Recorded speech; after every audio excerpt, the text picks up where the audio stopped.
이것은 내가 고등학교 2학년 무렵에 체험한 이야기이다. 조금 길지만 끝까지 읽어주라. 나는 지현 NC에 살고 있다. 그 당시 나는 친구와 둘이서 심령 스팟에 갔다가 겪은 일을 다른 친구들에게 이야기하는 그런 일을 자주 하고 있었다.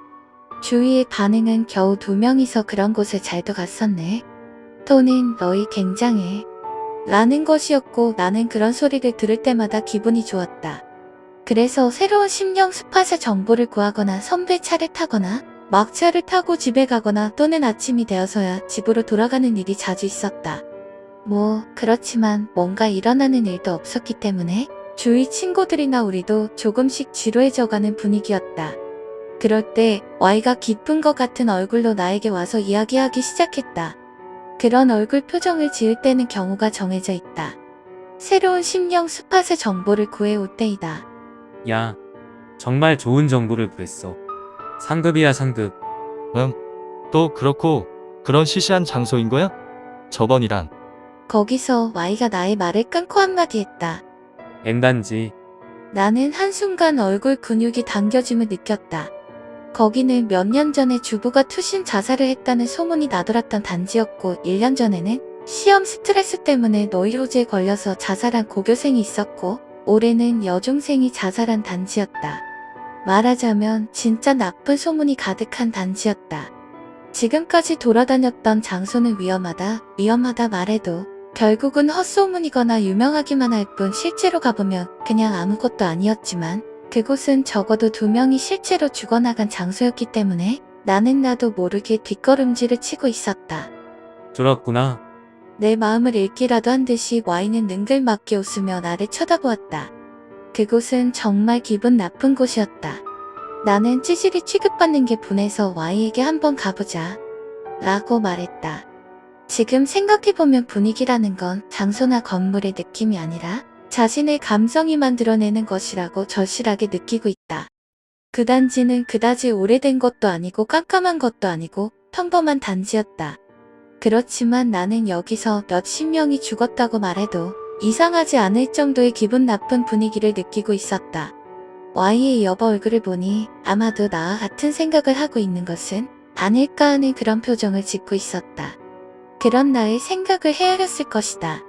뭐야, 생각했던 것보다 평범하잖아. 얼른 해치우자. 그런 소리를 하면서 단지로 들어갔다. 자살 현장은 아마도 옥상이겠지만 옥상에는 올라갈 수 없었다. 어쩔 수 없이 단지를 빙빙 돌고 있는데 Y는 너를 좋아하는 사람이 있을까? 나는 지난번에 다과회에서 한 명 있었어. 이런 이야기를 하고 있었다. Y가 심령 스팟에 갔다 왔던 이야기를 주위 사람들에게 자랑하는 일도 있지만 그 중에서 가장 큰 일은 다과회에서 여자를 꼬셔서 어떻게 해버리는 것이다. 어차피 또 심령 스팟 이야기로 꼬셔냈겠지. 불성실한 놈 같으니. 바보. 그런 건 하면. 그러다가 Y가 갑자기 말을 끊더니 표정이 삽시간에 변해갔다. 나도 거기에 반응해서 조심스레 Y의 얼굴을 쳐다봤다. Y는 거짓말이야. 이 바보야. 라고 말했다. 그날 결국 아무것도 일어나지 않았다. Y가 별일 없구만. 이라고 말하면서 돌아간 것을 잘 기억하고 있다.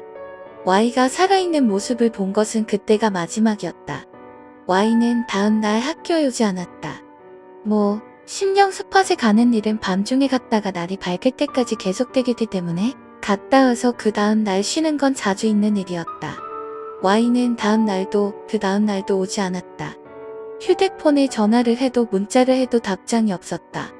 이상하다고 생각하면서도 다음날이 토요일이라서 쉬는 날이었기 때문에 토요일에 만나러 가보자 그냥 그 정도로만 생각하고 있었다. 문득 정신을 차리자 옥상에 서 있었다. 단지의 옥상은 아프리카로 막는 게 거의 없었고 강한 바람이 떨어져 라고 유혹하고 있는 것 같았다. 발은 한 걸음씩 또 한 걸음씩 철조망을 향해 걸어가고 있었다. 넘기에 어렵지도 않고 아무렇지도 않은 미안할 정도로 낮은 철조망을 넘어서 단지 옥상의 가장자리에 섰다. 그 풍경은 현실에는 없을 것 같은 풍경이었고 갑자기 처음 가보는 외국 같은 곳에 내팽겨쳐진 기분이었다. 하지만 내 발은 그런 생각도 무시하고 단지의 가장자리에서 발을 다시 한 걸음씩 앞으로 내딛어갔다. 그리고 붕 하고 신지가 뜨는가 싶더니 굉장한 속도로 지면이 다가왔다.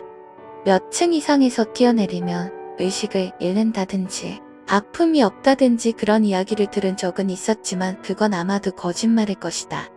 뛰어내린 사람은 마지막까지 자기가 떨어지는 장소에 대한 공포와 절망을 곱씹으면서 죽어간다. 헉! 나는 침대에서 벌떡 일어났다. 굉장한 양의 땀이 흐르고 있었고 목도 엄청 말라 있었다. 너무나도 현실적인 꿈 때문에 공포로 몸이 조금씩 떨고 있었다. 밖을 보니 아직 밤인 듯 했다. 나는 조금씩 진정을 되찾고 있었다. 헉! 내 방 입구 쪽에서 굉장한 소리가 들렸다. 평소라면 뭔 소리인지 모르고 깜짝 놀랐겠지만 지금은 왠지 모르게 알 수 있었다. 뛰어내린 사람의 소리다. 봐서는 안 된다고 본능이 말했지만 나도 모르게 자연스럽게 소리가 울린 쪽을 보고 말았다. 부자연스럽게 목이 신칠 깔리게 되었고 팔이 절대로 구부러져서는 안 되는 쪽으로 구부러져 있는 그런 인간 같은 것이 그곳에 있었다. 꿈틀꿈틀하고 움직이면서 목은 깔려 있는데도 조금씩 움직이면서 이쪽으로 다가오고 있었다. 나는 눈을 꼭 감은 채로 사라져라고 몇 번이나 빌었다. 축축한 소리를 내면서 조금씩 내가 있는 침대로 가까이 다가왔다. 나는 공포로 움직이지도 못했다. 침대가 높았기 때문에 침대턱 때문에 그 인간 같은 것이 사각지대에 들어가서 보이지 않게 되었다. 하지만 침대 아래에서 축축한 소리가 들리고 있었기 때문에 거기에 있다는 것을 알 수 있었다. 팍! 갑자기 침대 가장자리에서 손이 올라왔다. 나는 오줌을 지를 정도로 심적으로 몰린 상태였다고 생각한다. 침대를 잡은 손에 힘이 들어가 있는 것을 알 수 있었다. 천천히 얼굴이 내 시야에 들어왔다. 목을 바로 옆으로 기울인 듯한 각도로 얼굴이 보였다. 얼굴의 반 정도는 피투성이었지만 나머지 반은 정말 깨끗했다. 그 얼굴은 Y였다. 나는 충격으로 의식을 잃었다. 정신을 차리자 아침이었다. 꿈이었던 거야. 나는 몇 번이나 스스로에게 말했다. 하지만 너무나도 현실적인 기억 때문에 아마도 꿈이 아니라고 무의식적으로 내 마음을 이해시키고 있었다. 그런 것을 생각하고 있을 때였다. 엄마가 안색이 변해서 내 방으로 뛰어들어왔다. 그때 Y가 자살했다는 것을 나는 알 수 있었다. 나는 보지는 않았지만 왠지 모르게 알고 있었다. Y는 그 옥상에서 뛰어내린 것이다. Y는 얼굴부터 떨어져서 얼굴의 반은 부서지고 팔도 한쪽이 꺾이고 괴로운 듯한 얼굴을 하고 죽었다. 나는 밤 샘 때도 장례식 때도 슬프지가 않았다. 그저 무서울 뿐이었다. 또다시 Y가 관에서 축축한 소리를 내면서 내 쪽으로 다가올 것 같아서 미칠 것만 같았다. 그런 나를 엄마도 친구도 Y의 부모도 내가 Y가 죽어서 충격을 받았다고 생각한 것인지 굉장히 신경 써주었다. Y의 부모도 마지막에는 내게 Y랑 오랫동안 놀아줘서 고마웠단다. Y의 목까지 열심히 살아주렴. 이라고 말했다. 죄송해요. 나는 더 이상 무서워서 Y의 부모님 얼굴조차 볼 수 없었다. 나에게는 Y의 부모님 얼굴이 반쯤 부서져서 부자연스럽게 구부러져 있는 모습으로밖에 보이지 않았다. 끝으로 이 글을 읽는 사람들에게 하고 싶은 말이 있다. 절대로 장난삼아 가서는 안 되는 장소가 있다. 대부분의 장소는 아무것도 일어나지 않고 아무런 것도 나오지 않을 것이다. 하지만 가서는 안 되는 장소에 간 후에는 이미 때는 늦은 것이다. 오늘도 나는 Y의 성부를 빈다.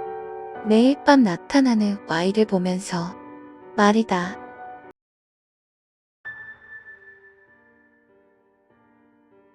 내가 초등학교 5학년 무렵이었다. 우리 가족은 그때 아파트 3층에 살고 있었다. 그런데 어느 날 우리 윗집이 이사를 갔다. 한밤중에도 그렇고 이래저래 시끄러운 소음을 많이 내던 집이었기에 솔직히 무척 반가웠었다. 그런데 그 집이 이사를 간 다음날 동생이 나를 그 집 앞까지 데려가서 좋은 걸 알려줄게 라고 말했다. 봐, 이 집 문 열려있어. 정말이었다. 아마 전에 살던 사람이 나가면서 문을 열어놨고 집주인도 체크하는 걸 깜빡 잊은 모양이었다. 물론 가재도구 같은 것들은 다 가져가서 아무것도 없었지만 우리 집이랑 똑같이 생긴 텅 빈 집 안에 있자 이상하게 두근거렸다. 우리는 그 집을 비밀 기지로 하기로 결정했다. 우리 형제를 제외한 친구들에게는 비밀로 하기로 했다. 그리고 아마 3일 뒤였을 것이다. 예상보다 학교가 일찍 끝난 나는 집 열쇠를 잃어버렸다는 것을 깨달았다. 어머니는 직장에 나가셨고 남동생은 축구부 활동 때문에 저녁이 돼서야 돌아올 예정이었다. 어디서 시간을 때울까 고민하던 나는 그 방 안에서 기다리기로 했다. 이전에 동생과 함께 놀았을 때 트럼프 카드 장난감을 몇 개 두고 나왔던 것이었다. 그래서 혼자 놀며 남동생이 돌아오기를 기다릴 생각이었다. 그리고 그 집의 문을 연 나는 놀랄 수밖에 없었다. 어? 뭐야 이거? 그 방에는 제대로 가구가 놓여 있었다. 누군가 또 이사를 왔나 보다 싶어진 나는 놀라서 문을 닫았다. 그러나 순간 이상한 점을 알아차린 나는 다시 살짝 문을 열었다. 이 집안 배열과 분위기는 무척이나 그리운 것이었다. 방에 들어가 잔뜩 스티커가 붙어있는 냉장고를 보자 알 수 있었다. 여기는 4년, 5년 혹은 그보다 더 전일지는 모르겠지만 우리 집이었다. 왜 4층에 들어왔는데 4년 전에 우리 집이 되어 있는지 영문을 몰랐지만 단지 그리움에 젖어나는 성큼성큼 집 안으로 들어섰다. 아, 이 TV는 버렸는데. 이 책상도 옛날 거네. 이 전화기도. 그리고 내가 전화기에 손을 대려한 순간 갑자기 전화벨이 울리기 시작했다. 순간 전화를 받으려고 했지만 문득 손이 얼어붙었다. 4년 전 집에는 초등학교 5학년의 나는 없을 것이다. 그러니까 나는 이 전화를 받으면 안 된다. 그렇게 생각하자 이 공간 자체가 너무나도 무서워졌다. 결국 나는 계속 울리는 전화를 거들떠보지도 않고 쏜살같이 도망쳤다. 몇 시간 뒤 돌아온 동생과 함께 다시 방에 들어가 봤지만 4년 전에 집은 사라졌고 여전히 조금 어슴푸레한 아무것도 없는 집이었다. 다만 처음 봤을 때 숨겨뒀던 트럼프 카드나 장난감 역시 찾을 수 없었고 사라진 후였다. 지금도 문득 이 체험을 생각하면 떠오르는 것이 있다. 만약 내가 그때 전화를 받았다면 어떻게 되었을까? 시시한 망상인지도 모르지만 그 너머의 세계는 의외로 항상 미끼를 준비한 채 사람들을 노리고 있는지도 모른다.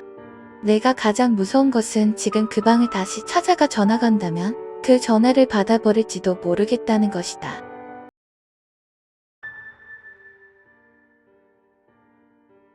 (20년) 전에 죽은 오빠의 이야기입니다. 오빠와 저는 사이좋은 남매였습니다. 근처 공터에서 공기놀이 따위를 하면서 놀았습니다. 어느 날이라고 해야 할까? 잊혀지지도 않습니다. 5월 18일의 저녁 여느 때처럼 공터에서 놀고 있었는데 제가 화장실에 가고 싶어져서 먼저 집으로 돌아갔습니다. 어머니는 쇼핑하러 갔기 때문에 집에는 아무도 없었습니다. 그 무렵 이웃과도 친하게 지냈기 때문에 문을 열어두고 쇼핑하러 나갔습니다. 집에 들어가니까 전화기가 울렸습니다. 그런데 벨소리가 어쩐지 이상했습니다. 소리가 띠리리리 한번 울리고 나서 5초 정도 지나고 또 띠리리리 웁니다. 저는 왠지 모르게 기분이 나빴기 때문에 전화를 받지 않았습니다. 전화는 1분 정도 울리더니 끊어졌습니다. 10분 정도 지나서 또 전화가 울렸습니다. 또 같은 패턴으로 벨이 울리길래 조금 무서워졌습니다. 그래도 어머니일지도 모른다고 생각해서 과감하게 전화를 받았습니다. 받은 사람은 어머니는 아니고 모르는 남자였습니다. 저보고 땡땡씨입니까? 라고 물었습니다. 그래서 제가 맞다고 말하니까 땡땡씨의 오빠가 선택되었습니다. 라고 말하는 것입니다. 저는 상이라도 받는 건가 싶어서 감사합니다. 라고 말하자 그럼 안녕히 계세요. 라고 말하더니 전화가 끊어졌습니다. 잠시 후 어머니가 돌아왔습니다. 오빠가 무슨 상을 받는 것 같다고 어머니에게 말했습니다. 하지만 오빠는 돌아올 생각을 하지 않았습니다. 밖이 깜깜해져도 돌아오지 않아서 근처 이웃들과 같이 찾아봤지만 오빠를 찾을 수 없었습니다. 다음날 오빠는 공터 근처의 하수구에서 발견되었습니다. 저는 어머니에게 다시 한 번 더 어제 전화 내용을 이야기했습니다. 오빠를 죽인 범인일지도 모른다고 생각했습니다.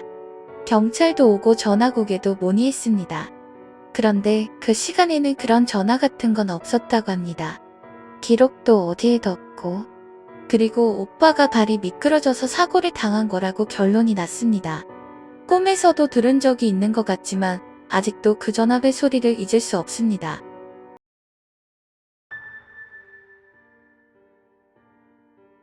내가 20살 때의 이야기이다. 나는 당시 유흥업소에서 일하고 있었다. 그곳에는 나 이외에도 점장과 Y씨, K씨라는 남자 사원이 있어서 나름대로 즐겁게 일하고 있었다. 같이 일하는 여자 아이들과도 사이좋게 놀곤 했었고, 내가 일하기 시작하고 반년 정도 지날 무렵 한 여자아이가 면접을 보러 왔다. 그 아이는 M이라는 아이로 얼굴도 사랑스럽고 스타일도 꽤 좋은 편이었다. 연예인 중에서는 모닝그 무스메의 아베 나츠미를 닮았지만 조금 더 귀여운 느낌으로 긴 머리가 눈에 띄는 아이였다. 이런 쪽에서 일한 경험이 없었지만 점장은 면접 후 곧바로 채용했다. 경험이 있는 테크니션보다 아마추어가 더 인기 있을 때였기도 하고, 다만 그녀에게는 무언가 이상한 점이 있었다. 그것을 처음 눈치챈 것은 Y씨였다. 인기척이 느껴지지 않는다는 것이었다. 그녀가 아무리 주위를 지나다녀도 아무것도 느껴지지 않았다. 게다가 무엇인가 등골이 오싹해지는 느낌이 나서 기분이 나빴던 것이다. 그 이야기를 술자리에서 점장에게 했지만 기분 탓이겠지 라는 정도의 말로 잘 들어주지도 않았다. 어찌 보면 당연한 것이겠지만 그 이후로도 나와 Y씨는 왠지 모르게 이미 신경 쓰였다. 물론 연애 감정 같은 게 아니라 기분이 나빴기 때문이었다. 이상한 일은 그뿐만이 아니었다. 우리 가게는 기본적으로 여자아이는 자기 방에서 대기하는 시스템으로 손님이 오면 방을 골라 들어가는 것이었다. 하지만 손님이 방에 들어간 후에도 그녀의 방에서는 전혀 소리가 나지 않았다. 혼자 있을 때라면 이해가 간다. 하지만 손님이 들어가 있을 때도 소리가 나지 않았다. 보통 손님이 들어가면 이야기 소리나 여자아이의 신음소리가 반드시 나기 마련인데도, 그리고 손님이 돌아간 후에 사용한 수건 같은 걸 밖에 내놓으면 우리가 수거를 하게 되어 있었다. 그런데 그녀만은 아무것도 내놓지를 않았다. 가게가 문을 닫으면 각 방마다 청소를 하게 되는데 그때도 사용한 흔적이 있는 수건이나 로션은 전혀 없었다. 샴푸나 입욕제도 아침에 준비한 그대로 전혀 줄어들어들지 않은 채였다. 여자아이가 직접 가져온 것을 쓰는 경우도 있기에 그래서 그런가 싶기도 했지만 그녀는 출근하면서 아무것도 가져오지 않았다. 게다가 손님들도 돌아갈 때는 보통 만족스러운 표정으로 나오지만 그녀의 방에 들어간 손님은 달랐다. 처음에는 귀여운 외모를 보고 들어가지만 나올 때는 왠지 죽은 물고기 같은 눈을 하고 공허한 표정이었다. 전혀 생기가 느껴지지 않는 것이었다. 게다가 단골 손님이 전혀 없었다. 그녀 정도 외모와 스타일이라면 단골이 생기기 마련일 텐데 점장은 이상하네. 많이 서투른가? 라고 생각할 뿐이었지만 나와 Y씨에게는 심상치 않게 느껴졌다. 그뿐이 아니었다. 그녀의 방을 청소할 때면 다른 것들은 건드린 흔적조차 없는데 머리카락이 비정상적으로 많이 떨어져 있었다. 조금 많은 정도가 아니라 마치 머리를 자른 것 마냥 수도가 막힐 정도였다. 게다가 방에 들어가면 반드시 썩는 냄새가 나고 욕실 옆에 붉은 손자국이 스며든 것처럼 있었다. 그것도 그녀가 사용했을 때만. 안에서 이야기도 하지 않고 무슨 짓을 하는 것인가 싶어 나와 Y씨는 무척 신경 쓰였지만 방에 손님이 있는데 들어갈 수도 없었기에 그냥 둘 수밖에 없었다. 그리고 내가 친가에 안 좋은 일이 있어 3일 정도 가게를 쉬게 되었다. 도쿄로 돌아가기 전날 새벽 2시 Y씨에게 전화가 왔다. 어째서인지 목소리가 무척 떨리고 있었다. 장난 전화인가 싶어 끊으려는 순간 목소리가 들려왔다. 에스냐? 나다. 역시 M은 이상해. 가까이 가지 마라. 왜 그러세요? 무슨 일 있으신 거예요? 나는 귀신 같은 건 안 믿지만 M은 분명 살아있는 사람이 아니야. 네? 나 위험할지도 모르겠어. 어쩌면 좋지. Y씨는 진심으로 무서워하고 있는 것 같았다. 자세한 이야기를 묻자 처음에는 가까이 하지 않는 게 좋다던 Y씨였지만 나의 끈질김에 져서 조금씩 이야기해 주었다. 아무래도 내가 없는 사이 Y씨는 M을 조사했던 것 같았다. 가게가 끝난 뒤 이력서를 보고 주소를 찾아갔던 것이다. 거기에는 맨션이 있었지만 그 방에는 아무도 살지 않았다. 게다가 그곳의 거주자는 몇 개월 전에 손목을 잘라 자살해서 그 이후로 계속 빈방이었다는 것이었다. Y씨는 옆집 사람에게 이력서에 있던 그녀의 사진을 보여주며 이 사람이 자살했나요? 라고 물었다. 그러자 맞아요. 꽤 귀여운 아이였는데 라는 대답이 돌아왔다. 이때 Y씨는 본능적으로 무엇인가 위험하다는 것을 느꼈다고 한다. 그리고 다음날 그는 결국 그녀의 방을 들여다 보았다고 한다. 나 봐버렸어. 봐버렸다고. 솔직히 후회하고 있어. 뭐 보신 건데요? 나는 뭔지 모를 공포에 휩싸여 목소리가 떨리고 있었다. 알았지? 절대 가까이. 거기까지 Y씨가 말했을 때 전파가 흐트러지며 지지직거리는 소리가 나며 전화가 끊어졌다. 여기까지 들은 것만으로도 나는 너무나 무서웠지만 솔직히 전부 믿을 수는 없었다. 확실히 애매 주변에는 기분 나쁜 일들이 많았지만 영혼의 존재를 부정하고 있던 나에게는 이해할 수 없는 것 투성이었기 때문이다. 게다가 아무리 신경이 쓰였다고는 해도 이력서를 보고 찾아가듯 싶기도 했으니. 하지만 그렇게 생각할 수 있는 것도 그때뿐이었다. 도쿄에 돌아온 첫날 Y씨는 아무 일도 없던 것처럼 일하고 있었다. 전화를 했을 때만 해도 그렇게나 무서워하고 있었는데 나는 일이 끝난 뒤 Y씨에게 말을 걸었다. 그러자 Y씨는 묻지 마. 부탁이니까 묻지 말아줘. 라는 한마디를 남길 뿐이었다. 그리고 그는 그 다음날 지옥곡에서 기다리고 있는 사람이 있어. 라는 수수께끼의 말을 남기고 사라졌다. Y씨의 소식이 끊기고 한 달 정도 후 그는 애매 이력서에 써있던 주소에서 사체로 발견되었다. 근처 거주자가 악취 때문에 경찰에 신고했더니 그 방에서 Y씨가 죽어 있었다는 것이었다. 변사체였기 때문에 사인을 알기 위해 해부까지 했지만 결국 자살로 판명되었다. 사인 자체는 질식사로 희귀한 것은 아니겠지만 대량의 머리카락이 기도와 식도에 가득 차서 그것 때문에 사망했다는 것이었다.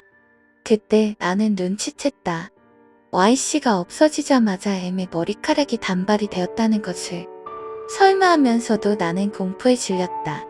그토록 온몸이 떨리는 공포는 태어나서 처음이었다. 그 아이는 도대체. 그리고 이틀 뒤 이번에는 점장이 사라졌다. 지옥곡에서 기다리고 있는 사람이 있어. 라는 같은 말을 남긴 채. 그리고 점장이 사라지고 일주일 후 M도 가게를 그만뒀다. 도대체 M이 어떤 존재였는지 이제 와서는 알 도리가 없다. 다만 내가 나중에 안 바로는 내가 일하기 2년 전 M과 같은 이름의 아이가 그 가게에서 일하다 자살했다는 것뿐이었다. 실제로 그 아이가 귀신이었는지는 모르겠지만 내가 태어나서 처음으로 겪은 공포였다.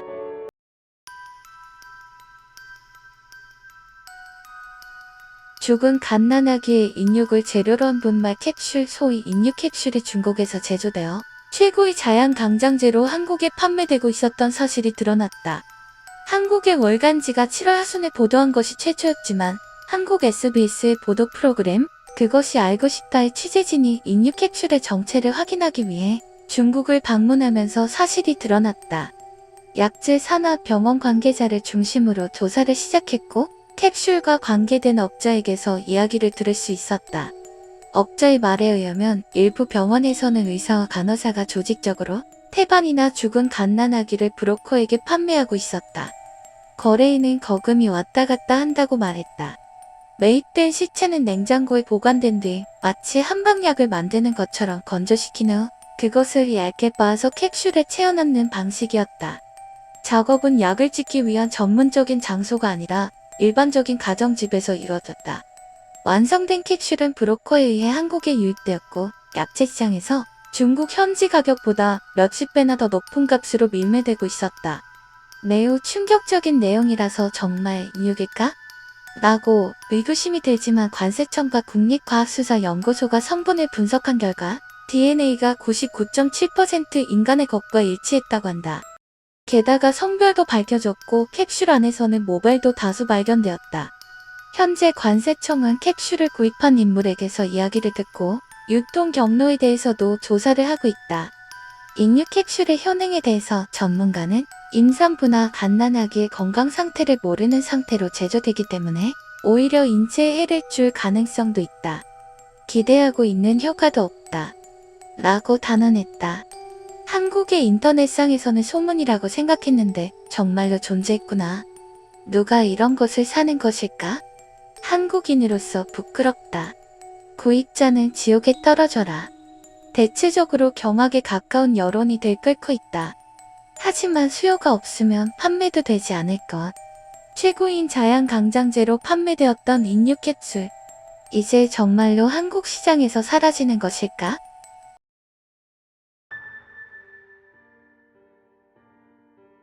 친구 제이에게 들은 이야기이다. 옛날 제이가 살던 마을에는 머리가 이상한 할머니가 있었다고 한다.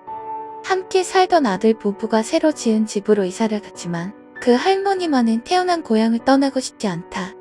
며 마을에 남았다는 것이었다. 그러나 마을 사람들은 방해가 되니까 버리고 간 거야. 라고 수군댔다고 한다.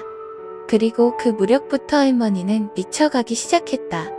가만히 이야기를 하다가도 갑자기 달려들어 팔을 깨문다. 살점이 떨어져 나갈 정도로.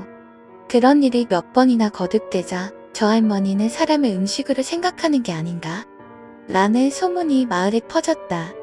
아직 아이였던 제이는 왜 경찰에 신고하지 않아요? 라고 물었지만 어른들은 마을에서 미치광이가 나오면 부끄러워서 고개를 못 든다. 라고 말했다. 오히려 할머니의 존재를 외부로부터 숨기려고 하는 기색마저 있었다고 한다. 씻지도 않아서 부스스한 머리에 마을을 맨발로 걸어다니는 할머니는 항상 악취를 풍겨서 점점 가까이 다가가는 사람이 없어져만 갔다. 사람들은 항상 낫을 가지고 다니며 할머니가 가까이 오면 더 가까이 오면 낫으로 베어버릴 거야. 라며 쫓아버렸다. 그러던 어느 날 3명의 아이들이 놀다가 할머니에게 습격당해 그중 한 명의 손가락이 잘려나갔다. 분노한 아이의 부모는 할머니의 집으로 가서 막대기로 할머니를 여러 번 후려갈겼다. 말리는 사람은 누구 하나 없었다고 한다. 그녀는 우리 아이의 손가락을 먹음직스럽게 빨고 있었어. 결국 할머니는 마을 외곽의 오두막에 갇혀버리고 말았다. 오두막 주변은 밧줄과 철선으로 빙빙 감았고 문에는 튼튼한 자물쇠를 걸었다. 식사는 하루에 한 번 오두막에다 내던지고 화장실은 없었다. 죽으면 오두막째 태워버리자고. 그것이 어른들의 결론이었다. 물론 아이들에게는 저기 가까이 가면 안 돼. 라고 이야기했지만 제이는 딱 한 번 부모와 함께 음식을 가지고 간 적이 있다고 한다. 오두막에 가까이 가자 굉장한 악취가 났다. 안에서는 쩝쩝거리는 소리가 들려왔다. 젠장, 짜증나는구만. 또, 똥을 주워 먹고 있어. 오두막에 있는 작은 창문에 주먹밥이 들어있는 상자를 던진다. 자, 가자. 오두막에 등을 돌리고 걷기 시작하는데 등 뒤에서 사람이 아닌가 라는 목소리가 들렸다. 그리고 며칠 뒤 제이는 친구에게 이런 이야기를 들었다. 야, 너 그거 아냐? 그 마귀알몸 자기 몸을 자기가 먹고 있대. 그 친구는 부모님이 이야기한 것을 몰래 들었다고 했다. 지금은 왼팔과 오른쪽 다리가 없어진 것이었다. 그건 사람 고기 맛에 취해서 완전히 빠져 있어. 이미 사람도 아니야. 그건 귀신이다. 부모가 다른 사람에게 한 이야기였다.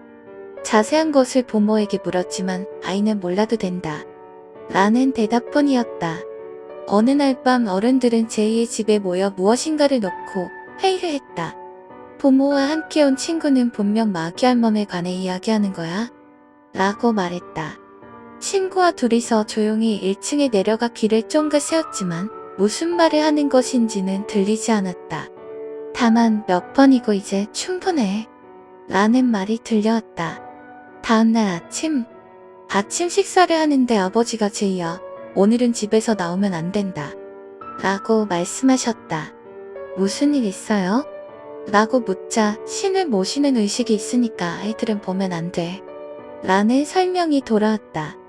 어쩔 수 없이 2층에서 바깥을 바라보고 있는데 할머니의 오두막에서 연기가 피어오르고 있었다. 아버지, 큰일 났어요. 마귀알몸의 오두막 근처에서 연기가 나요. 그러나 아버지는 저건 밭을 태우는 거야. 헛소리 하지 말고 공부나 해라. 라고 화를 내셨다.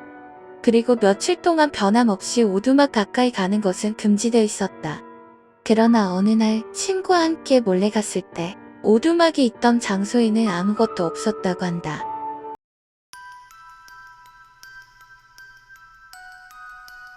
어렸을 때 순간적으로 지나쳐간 사건. 그 기억. 시간이 꽤 흘러서야 그 당시에 내가 느꼈던 생각과는 다른 것임을 알아차리고 소름 끼쳤다. 그런 일이 자주 있다. 예를 들면 초등학생 때 통학로로 사용하고 있었던 시골길이 있었다. 길을 가면 도중에 망해버린 마네킹 공장이 있었고 그 다음에는 막과자 집이 한 채. 민가는 논에서 멀리 떨어진 곳에 몇 채 정도 보일 뿐.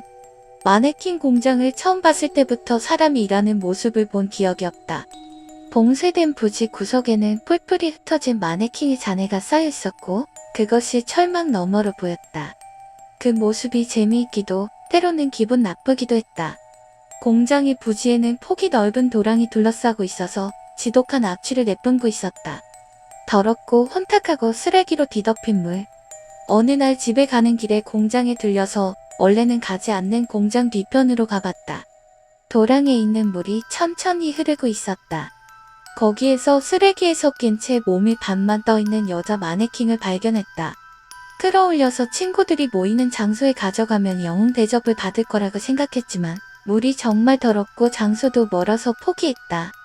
다른 놈이 영웅이 되는 건 보기 싫기 때문에 이 마네킹을 발견한 사실을 아무에게도 가르쳐주지 않았다. 그로부터 당분간은 그 마네킹을 확인하러 가는 것이 일과가 되었다. 그렇지만 슬펐던 것은 마네킹이 날마다 썩어간다는 것이었다. 며칠 정도 지나자 하얗던 피부는 조금씩 더럽게 변색하여 갔다. 그리고 대량의 머리털이 드문드문 빠지기 시작했다. 윤기를 잃은 피부는 검은색으로 움푹움푹하게 됐다. 쥐가 갉아먹은 흔적도 보였다. 이미 흥미를 잃은 상태였다. 마지막으로 봤을 때는 수면을 전부 덮고 있던 쓰레기 파묻혀서 투명도 0%의 오수의 대부분 가라앉고 있었다. 간신히 수면에 떠있던 부분도 물이 흡수돼서 보기 흉하게 불룩해져 있었다. 그것은 이미 단순히 쓰레기에 지나지 않았다. 어느 정도 시간이 흘러서 한 번 더 보러 갔다. 그렇지만 이미 마네킹은 거기에 없었다. 그러다가 초등학교를 졸업하게 되었고 그 길을 지나가는 일조차 없어졌다. 고등학교 3학년 여름방학. 추억의 장소를 자전거를 타고 돌아다녔다. 그 장소에도 가봤다. 주변의 경치는 변해 있었다. 논은 사라지고 그 위에 주택이 줄지어 섰고 공장이 있던 터는 주차장이 되어 있었다. 마네킹을 생각하고 어릴 적의 기억에 열중했다. 그러다 문득 알아차렸다. 무서운 생각을. 플라스틱이 저런 식으로 썩던 건가? 그로테스크한 이미지를 수차례 봐왔던 나는 거기에서 얻은 지식 때문에 기분 나쁜 생각을 뿌리칠 수 없게 되었다. 그것은 사람이 부패해 가는 과정과 매우 흡사하지 않은가. 진실은 모른다. 단지 그리운 추억일 뿐이고 아는 사람에게는 이야기할 수 없는 꺼림칙한 기억으로 남아있다.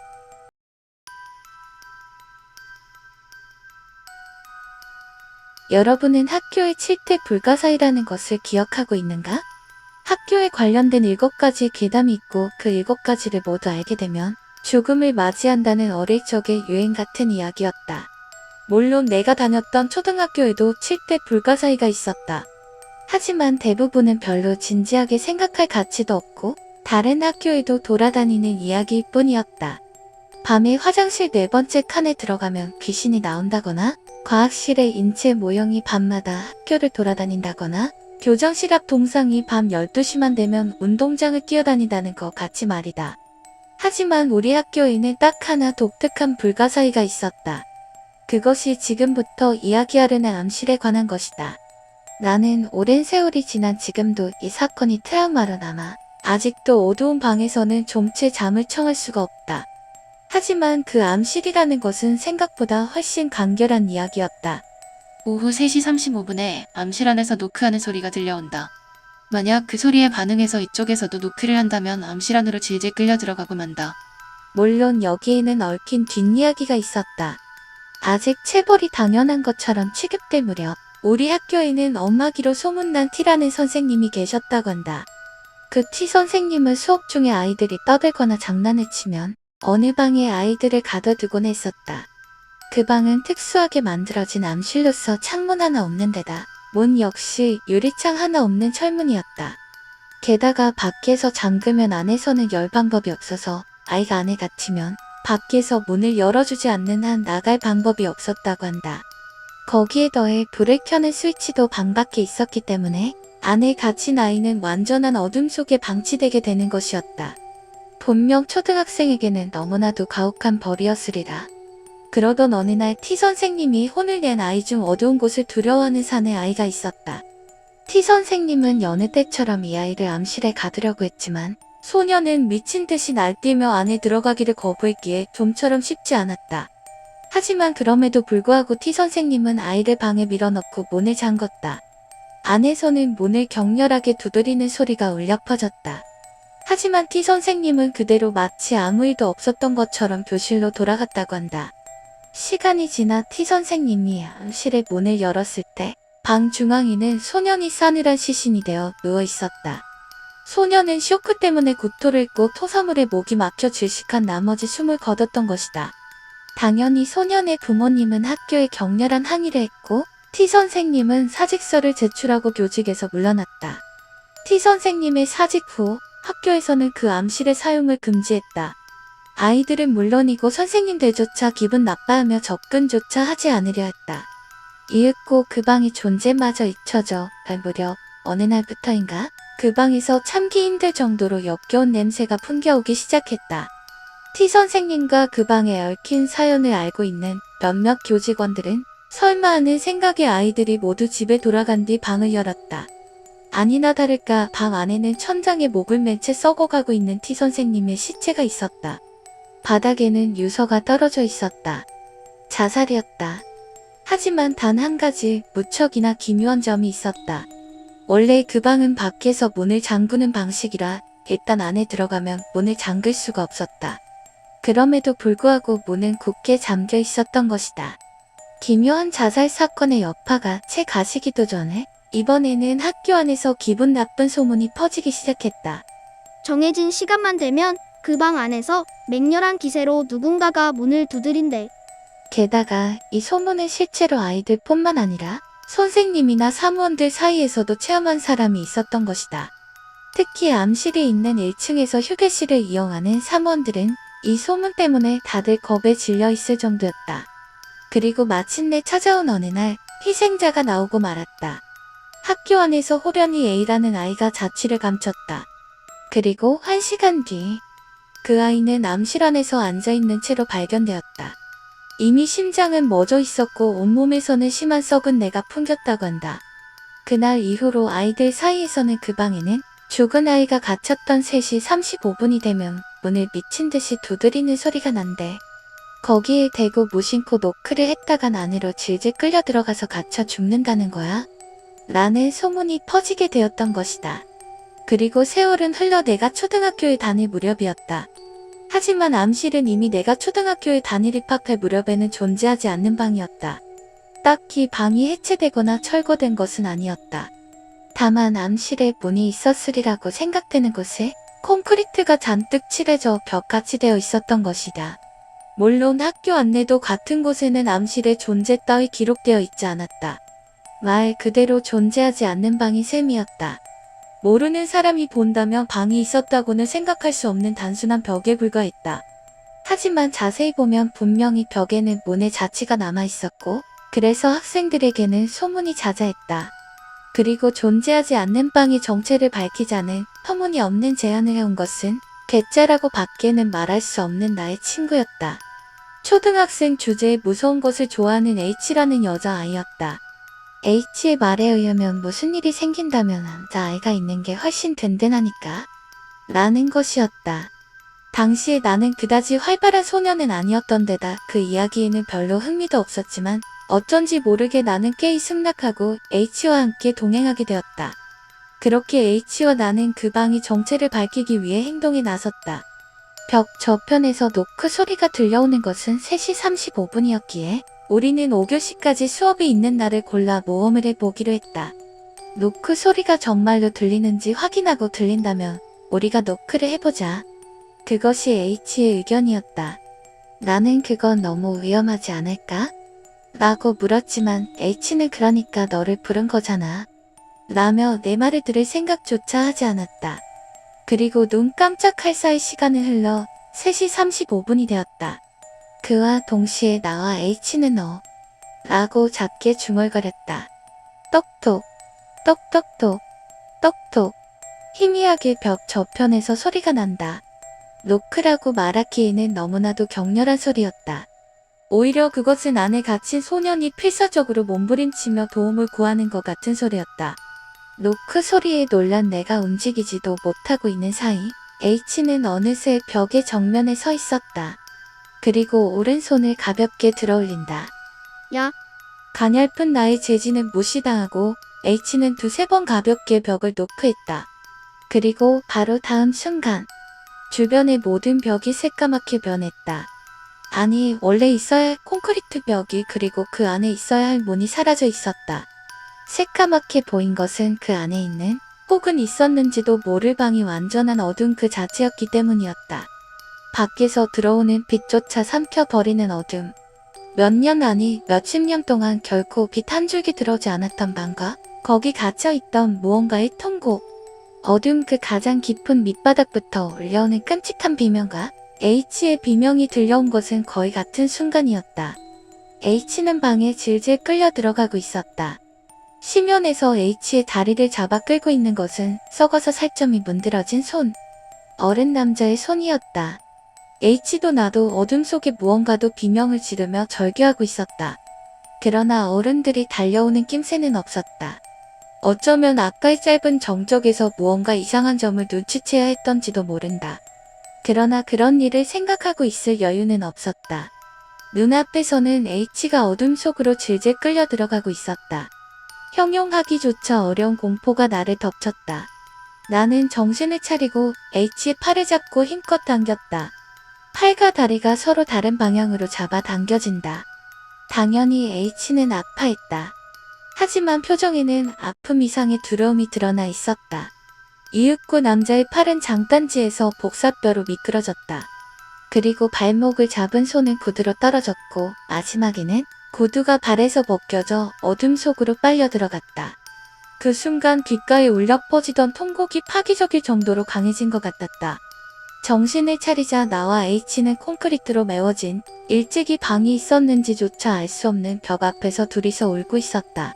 시간은 3시 36분. 아무래도 우리 둘 모두 운 좋게 끌려 들어가지 않고 살아남은 것 같았다. 다만 H의 구두는 한 짝이 사라져 있었다. 두 명이서 마구 울고 있자 사무원 아줌마 한 분이 우리에게 다가왔다. 그리고 우리에게 몇 미터 떨어진 곳에서 문득 멈춰서서 얼굴을 찡그리더니 갑자기 새파랗게 질리는 것이었다. 아줌마는 서둘러 교무실로 달려갔고 곧 우리 주변에는 어른들로 가득 차게 되었다. 그 후의 일은 나도 잘 기억나지 않는다. 엄청나게 울었던 데다 주변 사람들은 계속 시끄럽게 떠들고 있었다.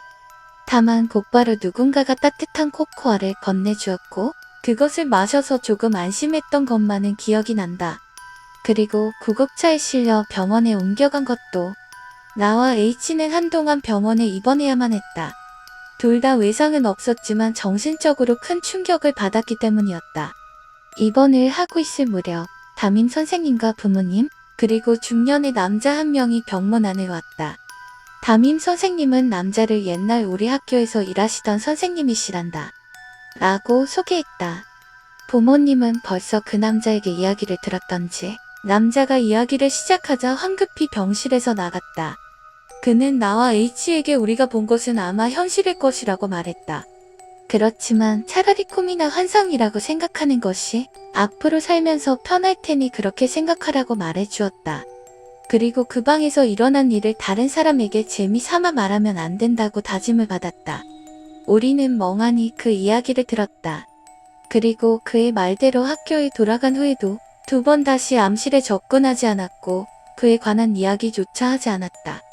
이후 나는 도쿄로 이사를 갔고 대학교까지 도쿄에서 다녀 그 암실이 어떻게 되었는지는 모른다. 하지만 얼마 전 그 초등학교 홈페이지를 찾아봤더니 학교 건물 자체가 완전히 변해 있었다. 적어도 그 암실은 남아있지 않으리라. 아직도 나는 칠흑같이 어두운 방이 무섭다. H는 그 방에 관해 거기는 추웠어. 무섭기도 했지만 다른 것보다 너무나 춥고 또 추워서 견딜 수가 없었어. 라고 말했다. 덧붙이자면 7대 불가 사이로 전해지던 암실의 소문이 진짜인지는 나도 알지 못한다. 다만 그 방에서 어느 아이가 죽은 것만은 확실한 것 같다. 그 방은 처음부터 아기에 가득 차 사람들의 목숨을 빼앗는 방이었을까? 혹은 혼자 갇혀서 외롭게 죽어간 아이가 자신을 꺼내줄 친구를 찾으며 울부짖고 있는 것일까? 어느 쪽이던 이제는 알 수도 없지만 아직도 내 꿈속에서는 어둠으로 가득 찬 그 방이 가끔 나타나곤 한다.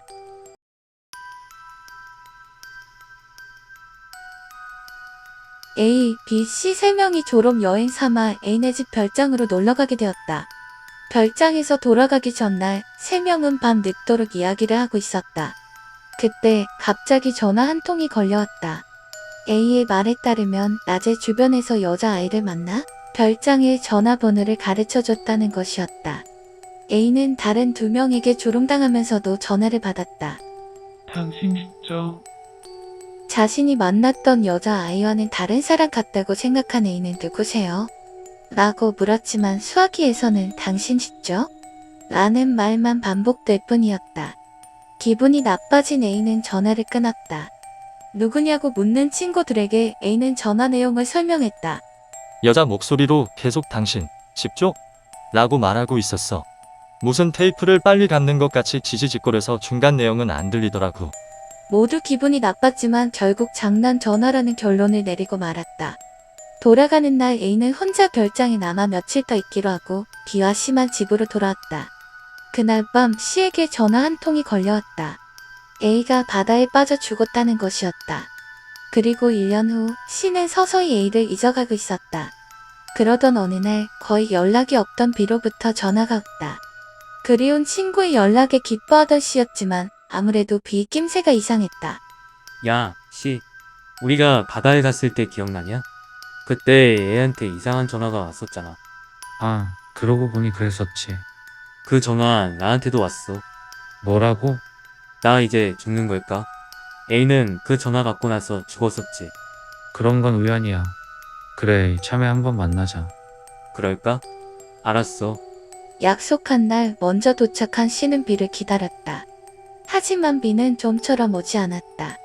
걱정이 될 C는 B에게 전화를 해봤지만 아무도 받지 않았다. 결국 그날 B는 약속 장소에 나타나지 않았다. 며칠 뒤 C는 B가 약속 장소에 오던 도중 교통사고로 죽었다는 것을 알게 되었다. 그 후로 전화를 받는 것이 두려워진 C는 전화가 걸려와도 자동 응답기가 밖에서 직접 전화를 받는 것을 피했다. 하지만 몇 달이 지나도록 아무 일도 일어나지 않았고 C도 그 이상한 전화에 관해 잊어가고 있었다.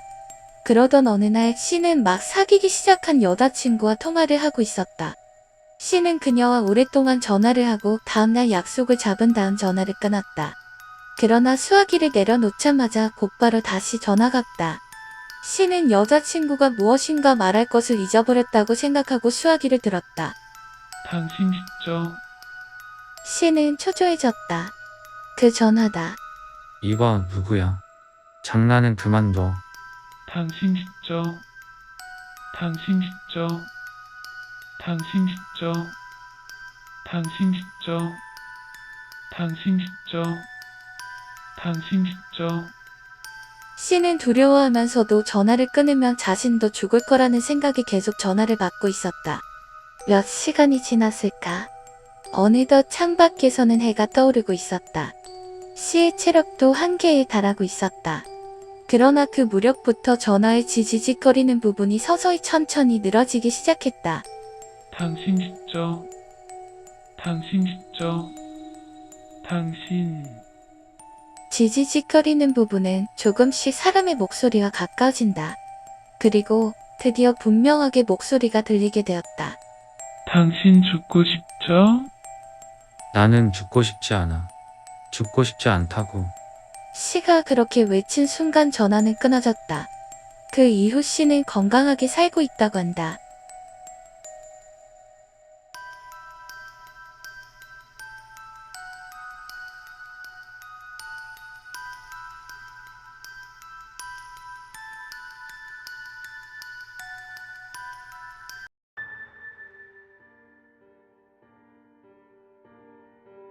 한 사이코패스와 정신적으로 문제가 있는 장애인이 같은 병실에서 지내게 되었다. 그 사이코패스와 장애인은 얼마 지나지 않아 서로 친한 사이가 되었다. 그런데 사이코패스의 증상이 차츰 나아지는 것 같았다. 담당 의사는 이제 퇴원시켜도 될 것 같다고 생각하며 조금만 더 지켜보기로 했다. 그러던 어느 날, 사이코패스와 장애인은 산책하러 가기로 했다. 담당 의사는 흔쾌히 허락했다. 원래는 간호사를 대동하고 같이 가려고 했지만 담당 의사는 최근의 상태를 미루어 봤을 때 병원에서 나와서 정상적인 삶을 살아가는데 도움이 될 수도 있다고 판단하고 단둘이서만 내보낸 것이다. 병원 뒤에는 산이 있는데 그들은 그 뒷산으로 산책하러 갔다. 사이코패스는 장애인의 휠체어를 끌고 산길을 올라갔다. 그 뒷산에는 작은 호수 같은 것이 있었는데 휠체어가 돌멩이에 걸려서 장애인이 빠지고 만 것이다. 사이코패스는 놀라서 물에 빠진 장애인을 재빨리 구해냈다. 이 소식을 들은 의사는 이렇게 생각했다. 이제 이 사람은 다 나았구나. 정상인이랑 다를 게 없어. 그렇게 생각한 담당 의사는 간호사와 함께 사이코패스가 있는 병실로 갔다. 그런데 거기엔 장애인은 보이지 않고 사이코패스만 있는 것이었다. 사이코패스는 담당 의사와 간호사에게 공손히 인사를 했다. 담당 의사도 얼떨결에 허리 숙여 인사를 했고, 인사를 끝마치고 고개를 들고 무심코 천정을 본 순간 밧줄에 장애인이 목을 매달고 주렁주렁 달려 있었다. 사이코패스는 그 모습을 보고 살며시 웃으며 이렇게 말했다. 아까 실수로 물에 빠뜨려서. 하하. 지금 말리는 중입니다.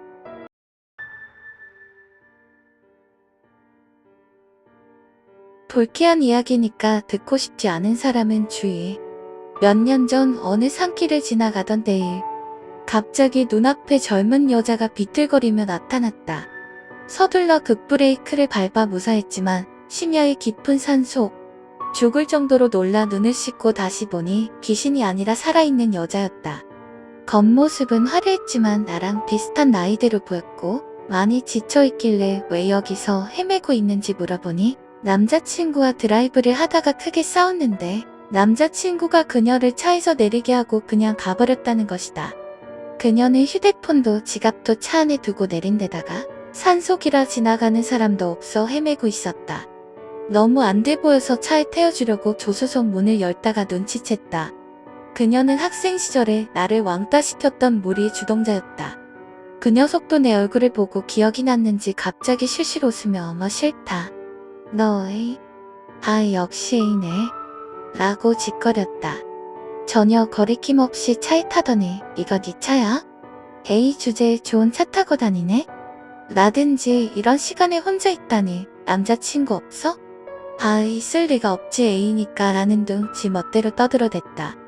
나는 이 녀석 때문에 아직까지도 악몽을 꿀 정도로 괴로워했는데 이 녀석은 행복하게 살면서 학창시절 나에게 했던 일은 깨끗이 잊었다. 그렇게 생각하자마자 화가 치밀어 올라 소리를 지르며 그녀를 밖으로 내쫓았다. 그녀는 내가 반항하는 걸 처음 보고 무척 놀랐다. 비상용 해머로 위협했더니 갑자기 울기 시작했다. 이제 와서 운다고 해도 달라질 건 없었으니까 그대로 그녀를 놔두고 차를 몰아 그 산을 떠났다. 나쁜 꿈을 꿨을 뿐이라고 생각하고 축 잊고 살았는데 최근에야 그녀가 몇 년 전에 죽었다는 소식을 들었다. 어느 산속에서 여러 사람에게 강간당한 다음에 살해당했다고. 지방신문에도 실렸다고 해서 찾아보니 사건이 일어난 건 나와 만난 다음이었다. 범인은 아직 잡히지 않았다. 내가 그날 차에 태워줬다면 그녀는 살았겠지. 하지만 불쌍하지도 않고 죄책감도 들지 않았다. 그뿐만 아니라 범인이 고마웠다. 나는 나쁘지 않다. 하지만 내가 너무 비인간적인 생각을 했다는 건 안다. 평생 아무에게도 말할 생각 없고 참회도 하지 않는 대신에 여기에 토해놓고 간다.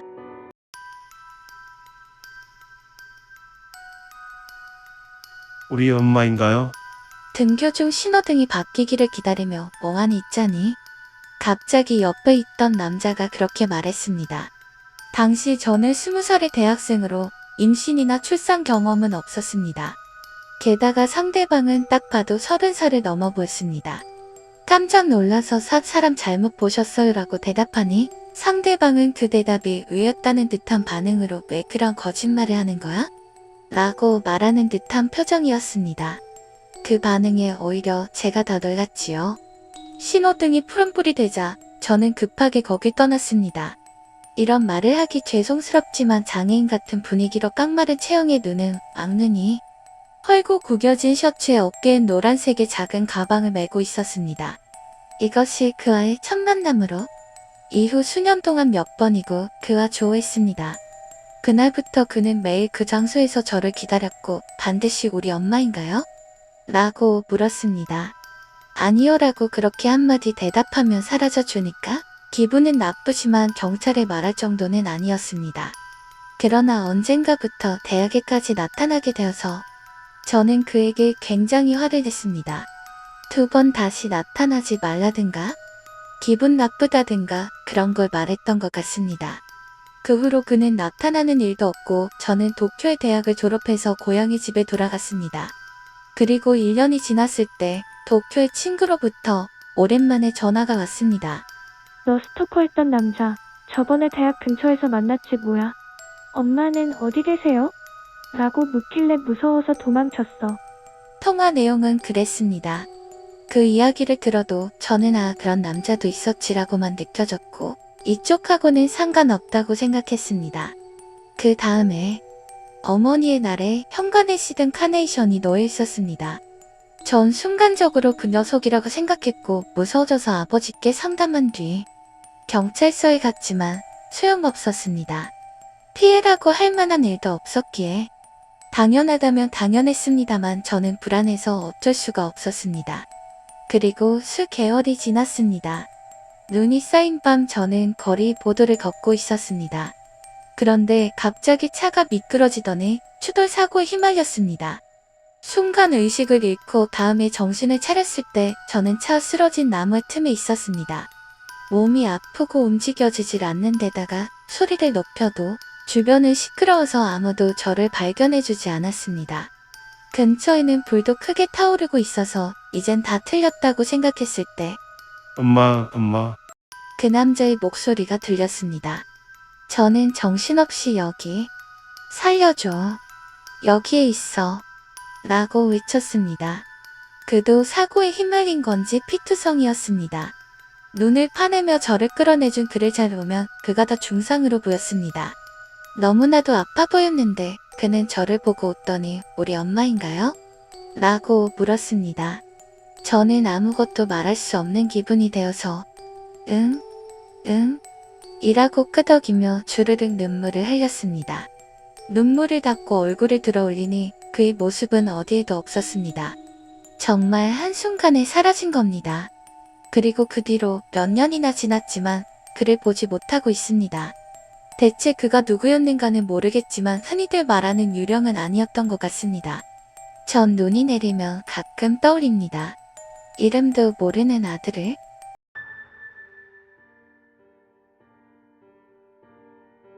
내 여동생은 좀 이상했었어. 웃고 있는 사람을 싫어했지. 사람이 웃고 있거나 화를 내면 울고 그 이외에는 절대로 울지 않았어. TV도 보지 않고 친구도 없었어. 그저 단지 표정을 없애고 있었지. 여동생이 초등학교 5학년 때 왜 웃는 게 싫은지 물어봤어. 그러자 모두 웃고 있으니까라고 하더라. 좀 불안해져서 원래부터 몇 번인가 갔었지만 정신병원에 데리고 갔지. 그러자 의사에게 굉장한 말을 들었어. 여동생분은 웃는다는 행위를 화낸다는 행위와 혼동하고 있습니다. 그러니까 사람이 웃으면 자신이 혼나고 있다고 착각하고 있는 것 같습니다. 어쩐지 의사에게도 여동생에게도 어떤 얼굴을 하면 좋을지 모르게 됐어. 그 뒤에 여동생에게 웃는다는 건 기뻐하는 거야 라고 재교육했어. 기쁘다고 하는 건 아는 모양이야. 그 후로 몇 년 뒤 여동생에게도 친구가 생기고 얼굴에는 웃음이 가득해. 잘 됐네, 잘 됐어. 하지만 어째서 그런 착각을 했던 걸까? 난 여동생에게 물어봤어. 그러자 유치원의 선생님이 잘못할 때마다 미친 듯이 웃었으니까. 라고. 응? 내가 유치원생이고 잘못했을 때 선생님이 그랬다면 트라우마가 되겠네.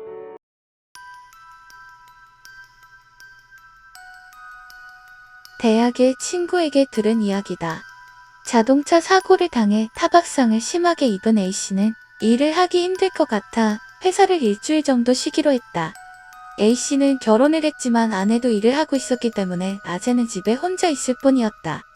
처음 이틀은 마음 편하게 뒹굴대며 보냈지만 사흘째부터는 남아도는 시간이 점점 지겨워졌다. 어딘가에 놀러가려 해도 몸이 불편해서 나갈 수도 없어 집안에 꼼짝없이 있을 수밖에 없었다. 그러던 어느 날 점심을 먹고 느긋하게 텔레비전을 보고 있는데 위층에서 컹컹거리는 소리가 나면서 어린아이가 신이 나서 떠드는 소리가 들려왔다. A씨는 학교가 쉬는 날인가 하면서 생각하고 그리 신경 쓰지 않고 넘겼다고 한다. 그리고 다음 날도 정오쯤에 어린아이 목소리가 들려왔다. 아무래도 위층에는 어린아이가 2명 있는 것 같다. A씨가 살고 있는 곳은 대규모 아파트 단지였지만 의외로 낮에는 조용해서 아이들의 목소리는 아래층의 A씨에게도 잘 들렸다. 그러나 그리 시끄럽지도 않았고 오히려 지루하고 기분 나쁘게 조용한 아파트의 정적을 가려줘서 고맙다고 할 정도였다. 그리고 다음날 시간을 보내다 배가 고파진 A씨는 점심을 만들기 귀찮아 피자를 주문했다. 30분 정도 지나온 피자는 생각보다 양이 많았다. 결국 피자는 꽤 많은 양을 남겨버렸다. 평소라면 아내를 위해 남겨두었을 테지만 문득 위층에 사는 아이들이 생각나 A씨는 친절한 마음으로 피자를 가져다 주기로 했다. A씨는 위층에 어떤 사람이 사는지 알지 못했지만 일단 초인종을 눌렀다.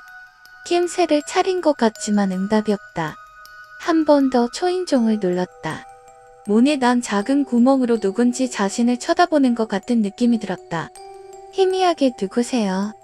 라는 목소리가 문 너머에서 들려왔다. A씨는 자신이 아래층에 사는 사람이며 피자가 약간 남아 전해주고 싶어서 왔다고 이야기했다. 그러자 문이 빼꼼 열렸다. 집 안은 지독하게 어두웠다. 5cm 정도의 틈 사이로 여자가 얼굴을 살짝 내밀었다. 여성은 쌀쌀하게 말했다. 감사합니다. 그렇지만 필요하지 않습니다. 어둑어둑해서 얼굴의 표정이 잘 보이지 않는다. A씨는 자신이 결코 어울리지 않는 곳에 와 있다는 것을 실감했지만 한 번 더 이유를 이야기하고 아이들에게 전해달라고 부탁했다. 문 틈새로부터 뜨뜻미지근한 공기가 흘러온다. 이상한 냄새가 난다. 문득 여자의 얼굴 밑을 보니 2 어린아이의 얼굴이 보인다. 문은 그저 조금 열려있을 뿐 3명의 얼굴이 세로 한 줄로 서 있다. 그럼 받아두겠습니다. 이리로 주세요. A씨는 문틈으로 피자 상자를 넣었다. 바로 옆에서 아이들의 손이 기다렸다는 듯 상자를 받았다. 3개의 얼굴은 문틈으로 A씨를 쳐다보고 있다. 고마워. 희미하게 목소리가 들려왔다. A씨는 허둥지둥 집으로 돌아갔다. 볼 게 있다. 무엇인지 알 수 없는 위화감이 머리 한 구석에 떠돌아다닌다. 어린아이의 얼굴이 뇌리 박혀있다. 얼굴, 등이 떨려오기 시작했다. 걸음이 빨라진다. 한시라도 빨리 저 집에서 멀어지고 싶었다. 엘리베이터가 오지 않는다. 얼굴이 세로로 쭉 늘어서 있다. 버튼을 계속해서 누르지만 올라오는 기색이 없다. 비상 계단으로 간다. 지독하게 머리가 아프고 구역질이 난다. 비상 계단의 무거운 문을 밀쳤을 때 A씨는 뒤에서 시선을 느꼈다. 뒤돌아보니 10m쯤 떨어진 저쪽 복도 모서리에 3명의 얼굴이 있었다. 문틈으로 보았을 때와 같이 얼굴을 반만 드러내고 텅 빈 눈으로 이쪽을 응시하고 있다. 대낮에 아파트 복도에 싸늘하게 내려오는 빛은 3명의 얼굴을 말끔하게 비추었다. A씨는 목 주변의 깁스도 아랑곳하지 않고 계단을 달려 내려가기 시작했다.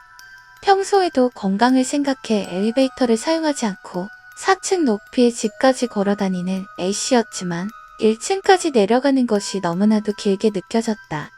세로로 늘어선 얼굴이라니 있을 수 없다. 몸이 없다.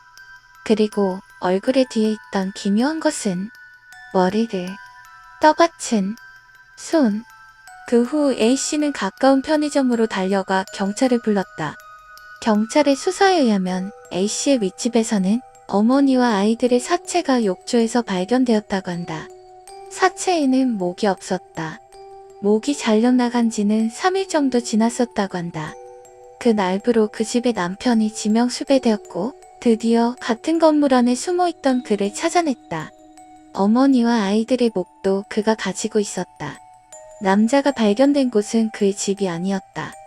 경찰이 핏자국을 따라 그가 숨은 곳을 찾아낸 것이다. 경찰에 의하면 그는 A씨의 집에 있는 벽장 안에 숨을 죽이고 숨어 있었다고 한다.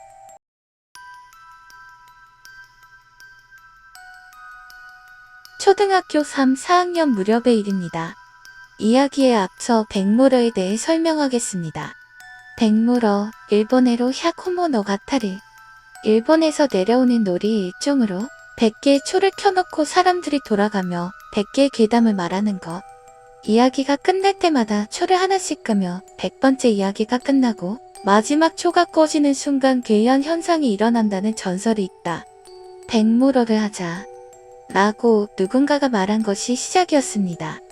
하지만 그렇다고는 해도 혼자 수십 가지의 무서운 이야기를 알고 있을 리 없었기에 별명이 한 사람당 10개의 이야기를 준비해 오기로 했습니다. 나 역시 필사적으로 무서운 이야기를 찾아내서 끼어들었죠. 100개라고는 해도 비슷한 이야기도 꽤 많았습니다. 초도 100개는 차마 준비하지 못하고 20개 정도 꺼내놓은 다음 껐다가 다시 불을 붙였습니다. 체육창고에 몰래 들어가서 하는 것이었기에 자리는 무척 좁았습니다. 다들 이야기를 하면서 70번째, 80번째까지 계속 진행되었습니다. 방과 후부터 시작했기에 어느덧 해는 저물고 있었습니다. 그리고 마지막 사람이 100번째 이야기를 마치고 초를 껐습니다. 몇 초의 침묵의 공포는 최고조에 달했지만 아무 일도 일어나지 않았습니다. 누군가 뭐야, 역시 아무것도 없잖아. 라는 말을 하는 것을 기점으로 분위기는 풀어졌습니다. 나도 조금 기대했지만 그러면 그렇지라는 생각이었습니다. 애초에 겹치는 이야기도 잔뜩이었고 초를 한 번에 100개 다 세운 것도 아니어서 제대로 한 것은 아니었으니까요. 그렇지만 지금까지 느꼈던 뭐라 말할 수 없는 긴장감이 즐거웠기에 우리는 그 나름대로 만족하고 다같이 체육창고에서 나갔습니다. 마지막으로 나온 내가 체육창고의 문을 닫고 뒤를 돌았을 때 무심코 인원수를 세보았습니다. 1, 3, 7, 8. 나까지 9명. 모두 걷고 있었기에 처음에는 내가 잘못 센 거라고 생각했습니다. 나는 모두를 불러 세웠습니다. 얘들아, 잠깐만. 크게 소리를 질렀던 탓인지 모두 내 쪽을 뒤돌아보고 걸음을 멈췄습니다. 나는 말 없이 한 번 더 인원수를 셌습니다. 역시 9명이었습니다. 이상했습니다. 저기, 누가 먼저 돌아갔어? 맨 앞에 있던 친구가 대답했습니다. 아니, 아직 아무도 안 돌아갔는데? 왜 그래? 나는 솔직히 뭐라고 말해야 할지 몰랐습니다. 한 명이 모자랐기 때문이 아니었습니다. 문제는 그 없어진 한 명이 누구인지를 도저히 모르겠던 것입니다. 나는 대답했습니다. 아니, 우리 처음에 10명이서 시작했잖아. 지금 9명이야. 모두 인원수를 세기 시작했습니다. 곧 모두의 안색이 눈에 띄게 바뀌었습니다. 그리고 나와 같은 의문을 입에 올렸습니다. 저기, 누가 없어진 거야? 그랬습니다. 확실히 한 명이 사라졌는데 그게 누군지 기억이 나지 않았습니다. 그 자리에 있던 전원이 누군가가 말했습니다. 오늘은 늦었으니까 일단 돌아가자. 모두 말없이 집으로 돌아갔습니다. 다음 날부터 우리 반에는 아무도 앉지 않는 텅 빈 자리가 하나 생겼습니다. 누군가 있었던 것 같은 생각은 들었지만 선생님을 포함해 누구도 그 존재를 기억할 수 없었습니다. 출석부에도 사라진 사람은 없었습니다. 결국 한 명이 사라진 것인지조차 모호해져 버렸습니다. 그리고 10년 이상의 세월이 흘렀습니다. 이제 와서는 백무러를 한 것조차 기억에서 사라지려 하고 있습니다. 하지만 분명한 것은 우리가 10명이서 이야기를 시작했었다는 것입니다. 아무도 기억할 수 없었습니다. 아마 앞으로도 떠올려내지 못하겠지요. 영원히 사라진 그 아이의 존재를.